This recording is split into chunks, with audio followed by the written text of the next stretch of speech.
Good morning, everyone. It's Victoria Lorient Fabish, a registered psychotherapist, holistic psychotherapist, and I wanted to come to you live today. I'm back from my retreat. I was on a 1-week writing retreat at a most amazing place, Artscape, Gibraltar Point. What a gift that place is for the planet. And I posted some pictures, and possibly you've seen it, but I want to say that I missed my lives, but I definitely unplugged and wrote a lot. I wrote a new seminar, which I hope to bring to all of you at some point in the very near future. And I wanted to just touch on one of the topics that I've been gathering people's different topics. And hi, Jennifer. Yeah, the retreat was truly amazing. Thank you for joining. And if you do join, please let me know that you're here. I'm just going to do some sharing and having an ability to because I'm going to talk about body consciousness, a topic that a lot of people can relate to.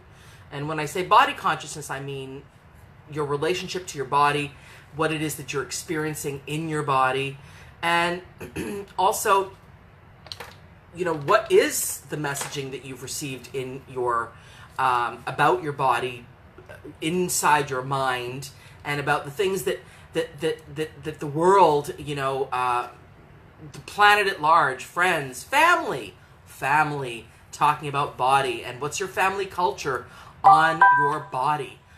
These are I think important concepts to explore courageously, because I think there's a wide variety of how people experience body consciousness, whether it can be completely at peace on one side of the spectrum. Who really is completely at peace? I've seen perfect bodies in my office. People with perfect bodies, 10 bodies, feel conscious about their body in some negative fashion, which is, just incredibly unfortunate. But one of the things that I'm just sharing here, and I hope when you come on, please share this on your pages. Thank you, Michael. It is a powerful topic. Please share this. This is, body consciousness and relationship to your body. Apologies, I'm being a tiny bit distracted as I'm just sharing. Is, I would say, the first relationship of importance that we have, which is our relationship to ourself and how we relate to ourself, and what are the messages that we get from the adults when we're children about our body and about our experience physically. This is an important thing, in my opinion, to at least be very, very clear on when you are raising a child, perhaps, and when you are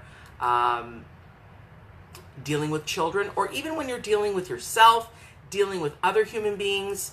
Wow, the way we talk about each other. Oh, you've lost weight, or oh, you look great, you lost weight.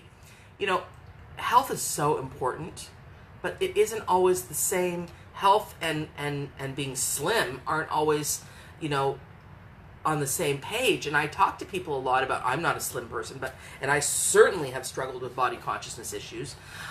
Years ago, when I was an actor, writer, 30 years ago, I wrote a play called Coming Out of the Fridge, which was a serious comedy about eating disorders. Can you have a comedy about eating disorders? What was a serious comedy about eating disorders? And I fortunately have never had an eating disorder, but I've definitely been exposed to many, many people with eating disorders in the work that I do. And also, I heard a story recently that I wanted to share with people, because this is very, very profound. It hit me at my core. Jennifer Scretton says, having lost 50 pounds in the last couple of years, for me, I feel stronger emotionally and physically and more confident. Makes me feel a little shallow, but that's better than the self-loathing I used to feel. Whatever gets you through the day, absolutely. The truth of the matter is, so here's the story I heard. So I was reading on Facebook a post from a friend of mine who was sitting on a bus, and she was watching a little boy and her nanny interacting. And the nanny was saying to the little boy, "You're so fat. You've got to stop eating. You're so ugly. You're so fat." And just really just going on and on and on about this with this little boy. And she posted, what do I do? I'm watching and listening to this particular interaction.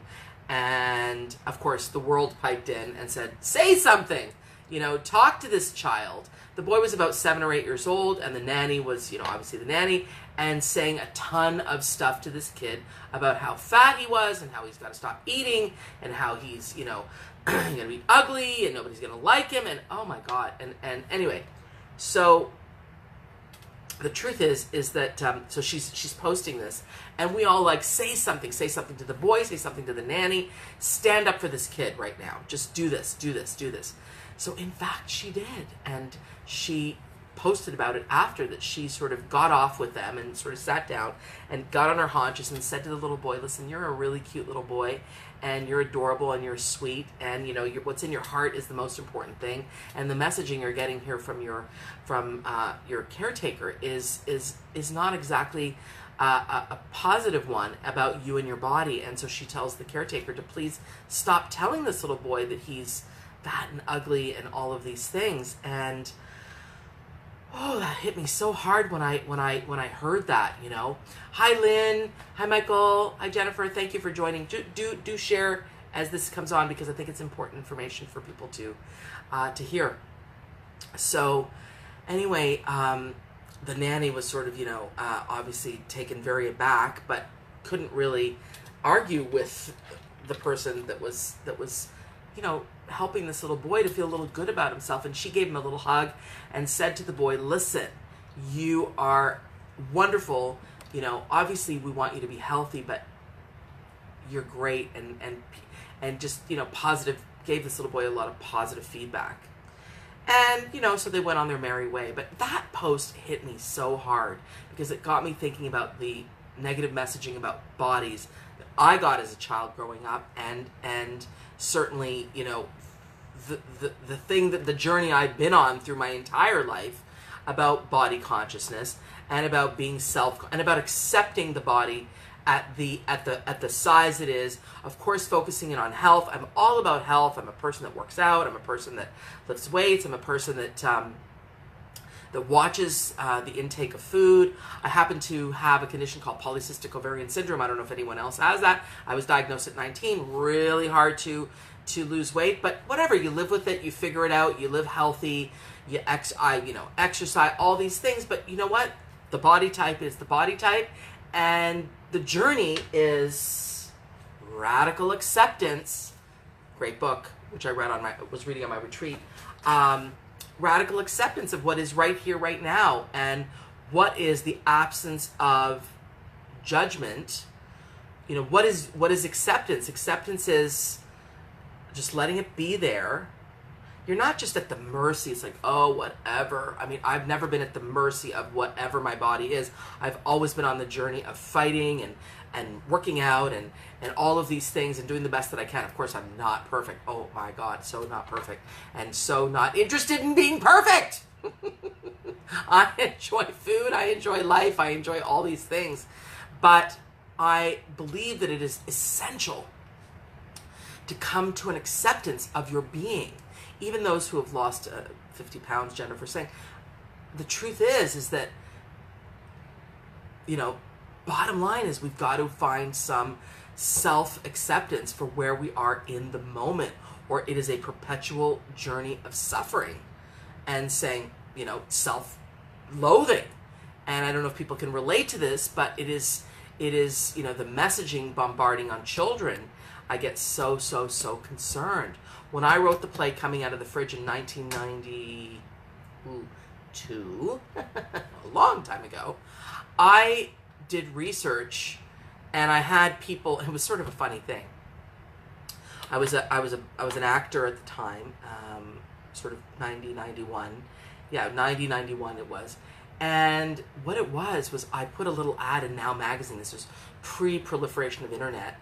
And I put a little ad in Now Magazine, and I was asking for volunteers to help me do research about a play on eating disorders and that anonymity be respected. Well, I had hundreds of people respond, and I had these groups in my apartment, in my tiny little bachelor apartment in the middle of Toronto, this tiny, tiny little, and we would drink peach tea. Remember when peach tea was in? And we would basically, I recorded all these people talking about their experiences, and that became the basis for 5 characters. And the 5 characters essentially were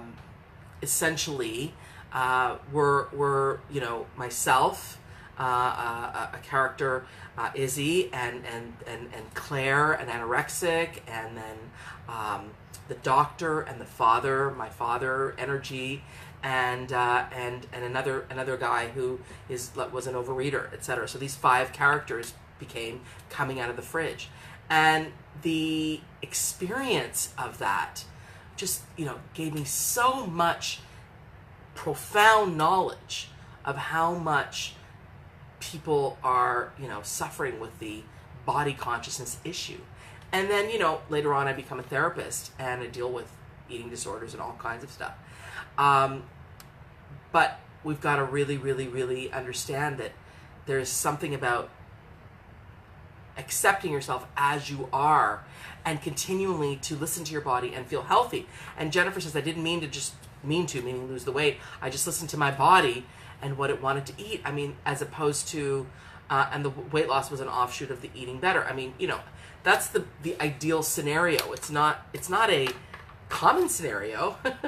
People just listening to their body and eating better, losing weight is not common, Jennifer. But it's great that that happened for you. Obviously, what was happening before was not working, and so you changed how you experienced yourself. And obviously, it sounds like what you did is did more self-accepting or more of a positive relationship with your body. And then the body responded in kind. I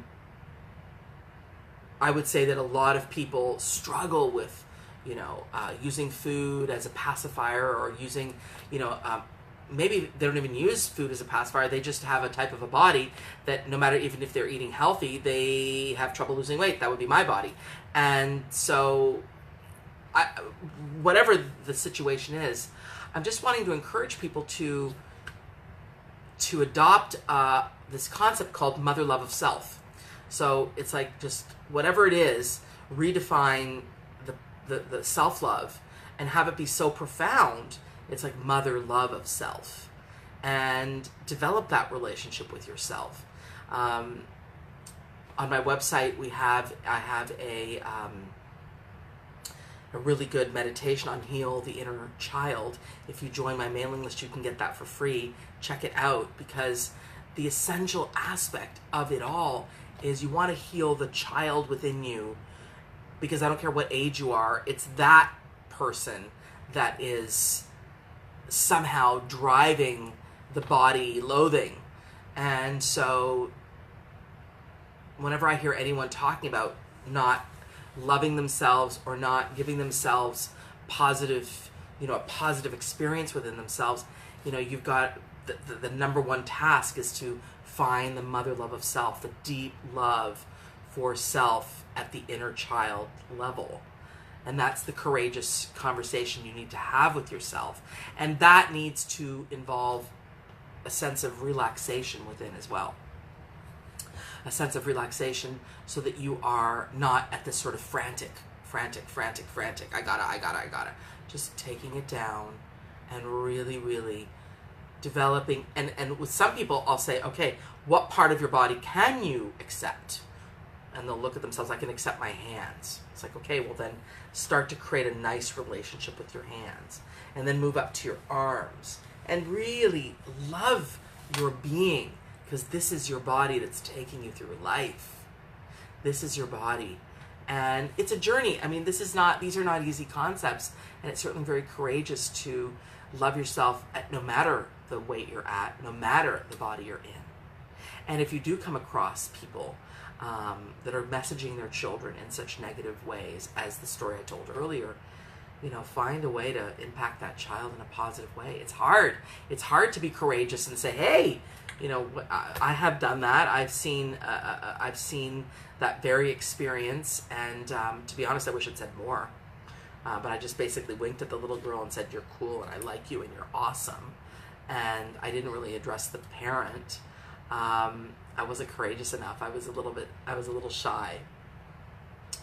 But I applaud anyone who stands up for children who might be in some way being, emotionally degraded in some way. And if you can stand up for those kids, I want you to. All right.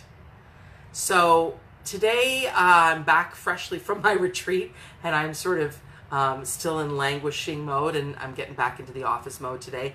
But tomorrow I'm going to have an interesting guest. Sherry, don't have her last name, but I will post about it, so check it out. She's going to be telling us her courageous journey with moving past childhood trauma and all of the stuff that she's gone through, and also has triumphed in many ways, written books and all this stuff. So have a blast today, have a brilliant day, stay cool, and I just want to say, love yourself, accept yourself as you are, and keeping healthy, keep the healthy, listen to your body. Your body's not craving donuts and sugar and crap. Excuse me, your body's craving healthy, so give it health, give it goodness, give it sleep, give it self-love, nurture, cultivate a good relationship with your being, and have a body consciousness experience that is accepting, radically accepting. And when I say radical, let me tell you, as Tara Brach says, radical comes from the Latin word radix, which is to the root of. So get some root acceptance of self and proliferate good energies within yourself. Okay? Have a brilliant day. Bye for now.